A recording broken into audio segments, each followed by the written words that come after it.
Hi friends. అయితే కొందరు ఎట్లుంటారండి మనుషులు,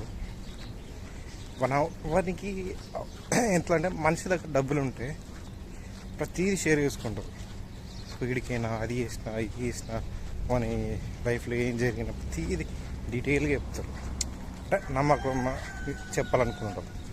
అంటే ఆ మనిషి పర్ఫెక్ట్గా ఏ ప్రాబ్లమ్స్లో లేకుండా నార్మల్ లైఫ్లో ఉంటే అదే ఆ మనిషి ఒకవేళ ఇబ్బందులు ఉంటాయి.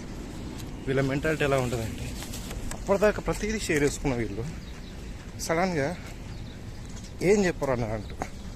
వాడు ఏం చేసినా వానికి సంబంధించిన నార్మల్ చెప్పేటి కూడా ఏం చెప్పకుండా మాటలు బంద్ చేయడం, కాల్ చేయకపోవడం, ఇంతకుముందు మంచి నెక్స్ట్ ఇప్పుడు చేయకపోవడం. సో మెంటాలిటీ ఏంటంటే వీళ్ళకి ఎందుకు అట్లా అవుతారు? మనిషి మనిషి దగ్గర డబ్బులు లేవు, కొంచెం డౌన్ అయిపోయాడు. సో మనం మాట్లాడితే మన దగ్గర ఎప్పుడు డబ్బులు అడుగుతాడో మనం ఇవ్వాల్సి వస్తుంది, లేకపోతే గెలుపు అడుగుతాడేమో చాలా చేయాల్సి వస్తుంది. ఎందుకంటే మనిషి నేను అడిగినప్పుడు నాకు చేసిండు, ఇప్పుడు మనం చేయాలంటే ఏం చేయాలి? డబ్బే. వాళ్ళకి ఇప్పుడు ప్రాబ్లమ్స్ ఉన్నాయి కదా, డబ్బులే కావాలి. వాటికి డబ్బులు కావాలంటే మనకి ఇవ్వాలని ఇంట్రెస్ట్ లేదు, నేను ఇవ్వలేను. ఏం చేయాలి? మాట్లాడుకుంటూ అయిపోద్ది. కాల్ చేసిన లిఫ్ట్ చేయొద్దు, ఒకళ్ళు చేస్తే నేను బిజీగా ఉన్నా తర్వాత చేస్తాను అని. సో ఈ మెంటాలిటీతో ఉంటారు అన్నట్టు. అంటే వాళ్ళకి ఏంటంటే మన అవసరం ఉన్నంత వరకు మంచిగా మాట్లాడతారు. సో అన్నీ అయిపోయినాయి. సో మనిషి కొంచెం కింద మీద వేసరికి ఏమవుతుందంటే మనిషి మెంటాలిటీ చేంజ్ అయిపోద్ది. వాని స్వార్థం వాడు చూసుకుంటాడు.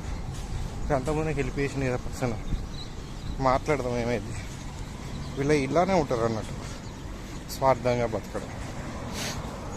సో ఎవరి లైఫ్ ఎప్పటికి ఒకలా ఉండదు, గుర్తుపెట్టుకో. నీకు ఒకప్పుడు వాడిగదే స్టేజ్ నుంచి వచ్చినవాడు కదా, వాడి ఇబ్బందులు పడుతుంటే చూసి హెల్ప్ చేసినాడు కదా. సో ఎవరి లైఫ్ ఒక్కడనే ఉండిపోదు. ఇవాళ కష్టాలు ఉన్నంత మాత్రాన మన లైఫ్ మొత్తం కష్టాలు ఉంటాయి, సచ్చిదా కనపడం తప్పు.